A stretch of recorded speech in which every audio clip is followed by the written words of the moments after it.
Hello, my name is John Deedy, professor of political science at the community colleges of Baltimore County and local political media analyst. Welcome to the Maryland State Politics and Government Podcast. Today I am talking with Maryland State Senator Carl Jackson. Welcome to the show. Thanks. Glad to be here. First question I want to ask today is you're up for election, technically not re-election, but you've been before the voters before when you were a delegate. Why are you running and why should people vote for you? So I'm running to continue doing what I've been doing, which is delivering for my district and the state of Maryland. We have a lot of issues to deal with statewide, but also locally. I have been at the forefront of making sure that resources are brought back to my district, particularly areas that is not accustomed to receiving resources. I've been a voice for students, for teachers, for community leaders. And so I want to just continue this work of really representing the people of Legislative District 8 in the state of Maryland. What are some of your big projects and goals for next session? If you are reelected, you get back to Annapolis in January. What are some of the big things you're thinking about already? So one of the things I would like to do is be on the joint audit and evaluation committee. I have been really disheartened by the number of audits that have come out that kind of detail some of the inequities and things that we have going on in some of our state agencies. I also believe with the structural deficit that's coming up, we really need to take a hard look at some of the practices and things that is happening with these agencies and the amount of money that we're spending. I'm against raising taxes on our constituents. I mean, it's really tough out here, and so I think we can do some government accountability with regards to our agencies, making sure that we're really spending our dollars wisely and not wasting them. So that's at the forefront of my mind, especially with the backdrop of the structural deficit that we have to deal with. People like the fact there is a county inspector general. Would you like to see a state inspector general to kind of look over and manage the funds and watch the books and look for waste, fraud, and Yeah, abuse? absolutely. I mean, I think it's necessary. I mean, we do have a body who's supposed to be doing that. Not sure what's really going on with that, but we definitely need someone or a body to really hold these agencies accountable and deal with some of these audit findings that we've been learning about recently. But yeah, I mean, I think that would be money well spent to have someone really dedicated to looking at those things. I was talking with the speaker last week and we were discussing a lot of things, and they're talking about they're looking at stuff even right now. If someone said, here's what the budget will probably be, and you have kind of an idea a little bit based on last year's budget, what would you like to see cut or eliminated or pared back a little bit?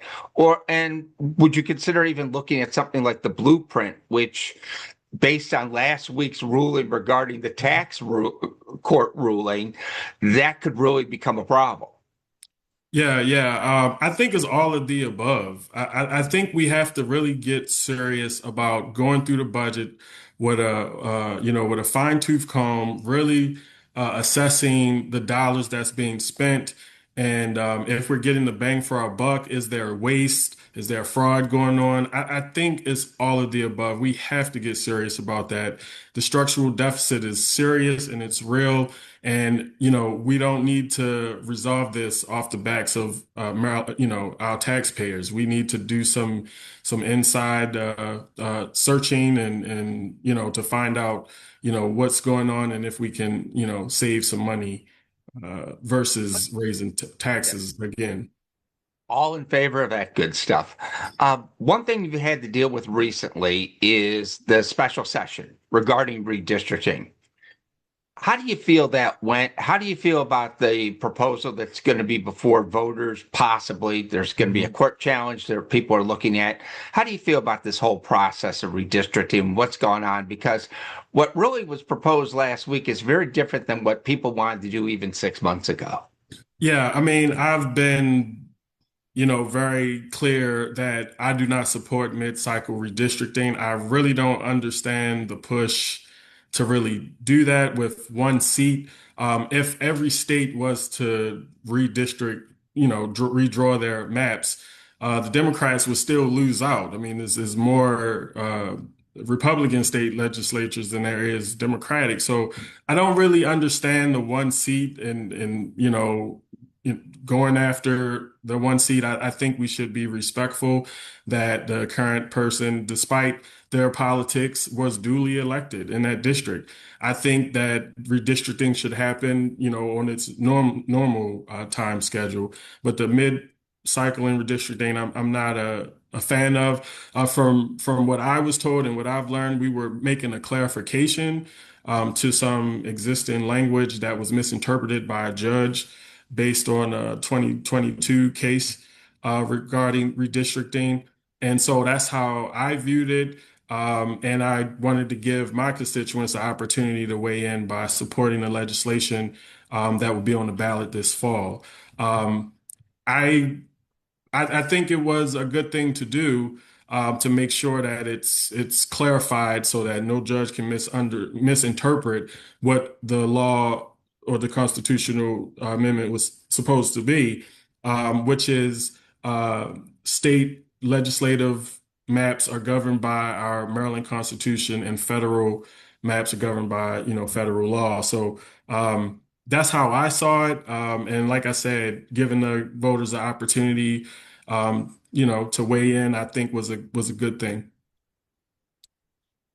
Very warm outside today, and when I think of the warm weather, I think of something you started doing last year that you worked on with CCBC regarding the pool. I Yes. want you to talk about this because, everyone talks about, well, I got this healthcare bill passed. I got this big thing passed. And people may look at that and said, "Oh, well, who cares about that?" But to Yeah. me, it was real big. I kind of want you to talk a little bit about that. And I'm going to be blunt. I want you to toot your own horn about this because I think things like this are really important. Sometimes maybe an elected official should be trying to do things like Yeah. this. So my thing is, John, I always try to think outside of the box to accomplish some of the issues that we have today. And in Baltimore County, we have no public pools. And it was rooted in racism. And once desegregation occurred, all of the public pools that we did have was either covered up or it was converted into pool clubs and swim clubs and things of that nature. And so there was a article in the banner that kind of laid out the history concerning the public pools in Baltimore County. And so I had a constituent like reach out to me and came up with a suggestion. Well, how about we utilize the community college as for swimming?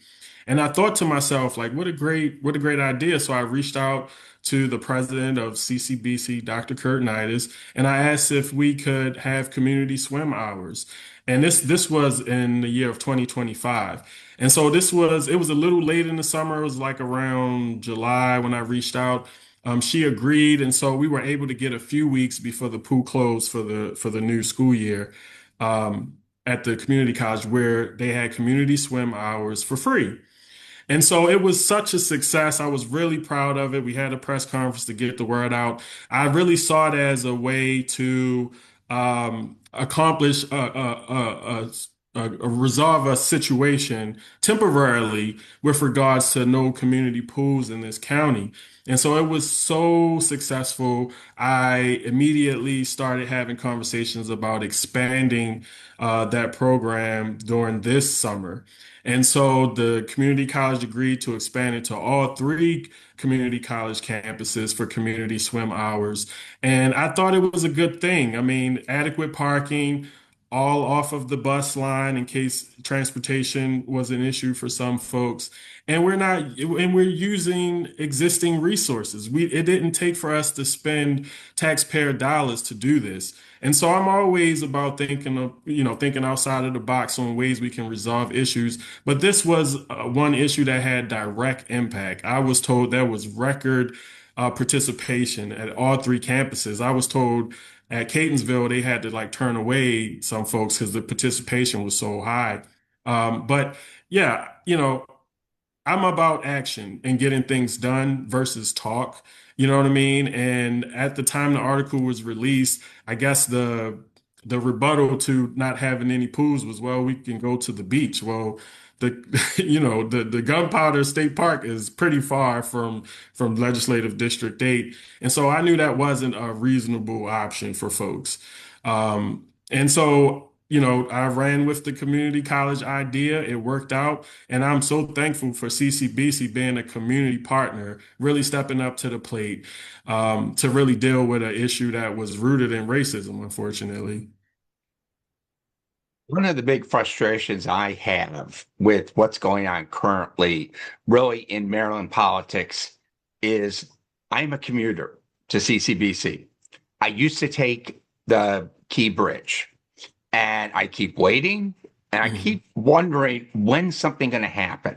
I know they're putting the contract out again for another company to maybe come in and do it, or maybe just hope that the company current that was going to do it lowers their bid a little bit. What are you hearing about progress on the Key Bridge? Because I know a lot of people, they thought this was going to be a 4-year thing, and it Yeah. looks like we're going to get close to the 8, unfortunately. Yeah, I'm curious just as you, John. I haven't been hearing anything. I've been really disappointed with the delays and things with regards to this bridge. That bridge is vital to our region. And I'm very disappointed that we have to go through another contractor or something like that. And I don't even know that those negotiations have even started yet. I mean, again, I know nothing about it. There has been no communication other than what I've been hearing in the news, which is probably what you've been hearing. But it's very concerning. We need to, get on the ball with this, get it done. I mean, I have to, and I'm sure others have to commute that way. Leave out an extra hour early, you know what I mean, to get where we need to get because the traffic is so heavy. And so, like you, I'm in the dark on where we are. That's certainly something that I will be asking this coming session. Like what is going on? Matter of fact, we need to be asking these questions now, and so that's something that I definitely need to look into for my own understanding because I have no idea.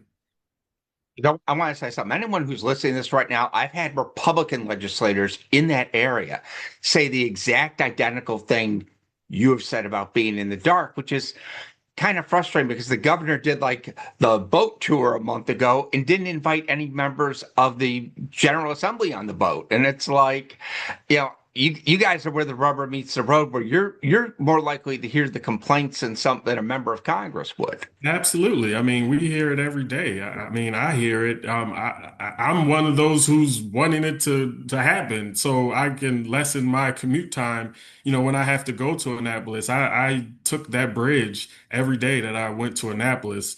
And now I have to leave out an extra hour earlier, as well as other Marylanders, I'm sure, to go in that direction. So, like I said, I'm in the dark. I have no idea where we are in the process. I really don't. I think that there needs to be some kind of briefing or update to the General Assembly on what's going on, what is the plan now, and the plan going forward. But we need to do better. In the dark problem, I'll just kind of leave with this a little bit. Is it a communication issue with the governor's office? Is it with transportation department? Where is the lack of communication coming as far as from where you're not finding out what's going on? Who's kind of keeping I you mean, in the dark? I think it should come from the administration. Absolutely. We should be kept up to date on what's going on. We have constituents that we hear from on a daily basis, like what is going on with this bridge? You know what I mean? And so, I think that's something that definitely should come from the administration. Absolutely. Next question I want to ask. I always like to ask political leaders this question because it gives me an idea behind people. Who are your political North Stars? Who are the political people you've admired in the past and present that I wish I could walk in their footsteps, or I try to look at them as a role model? Well, the very reason why I decided to run, I was inspired by the former president Barack Obama. And I remember his farewell speech that he gave when he was transitioning out of the presidency, when he said, if you're tired of the way your politics are going, then get a clipboard, lace your shoes up, and run for office yourself. And he also said, be the change that you want to see. And so, with myself being the first African American to represent Legislative District 8, I knew that there were some inequities and things that I wanted to see fixed and addressed. And I have done that in this district. There's been a lot of areas that have lacked resources or investment that has that now. And I want to continue to do that. And, he's just been a North Star for me in terms of governing. I'm not quite there, in terms of how calm and collected he is. I'm very passionate about supporting my constituents and fighting for my district, and so sometimes that comes out a little around the rough edges, but I mean very well. Like I'm a voice for my constituents, and I'm fighting for them, and I'm fighting for Maryland, and so but yeah, definitely. Barack Obama has definitely been a North Star and continues to be. When you talk about him being rough around the edges, I always like to use this quote: diplomatic tact gets in the way of what you mean. There you go. Last, Absolutely. yeah. Last question I want to ask. It relates to the state-county relationship. We are going to get a new county executive, and I'm going to be a little honest. It's going to be Julian Jones. Everything that points towards it, the primary, fundraising, demographics, etc., are going to put us in that place. What do you see the relationship between state officials like yourself, county officials like yourself in some ways, because you represent Baltimore County, as far as what will be different now with Julian Jones as opposed to the previous administration under Kathy Klossmeyer? Um, I mean, I think I think Julian Jones, it seems to be very close with the governor. He takes a lot of pictures with him. The governor's a strong supporter of him. He's come here to Baltimore County on behalf of Julian Jones, and so I mean, I think it'll be a great relationship. I think that helps out Baltimore County, the fact that they have a great and close relationship. And I look forward to being a partner and making sure that Baltimore County is not only Baltimore County, but the county executive. Uh, I like to be humble, not put the cart before the horse. If it's Julian Jones, which all intents and purposes we it's likely that we can all work together on behalf of Baltimore County. Thank you very much for your time. I appreciate it. Take care and good luck on the campaign trail. Thank you so much, John. I appreciate you. Not a problem. Take care. All right.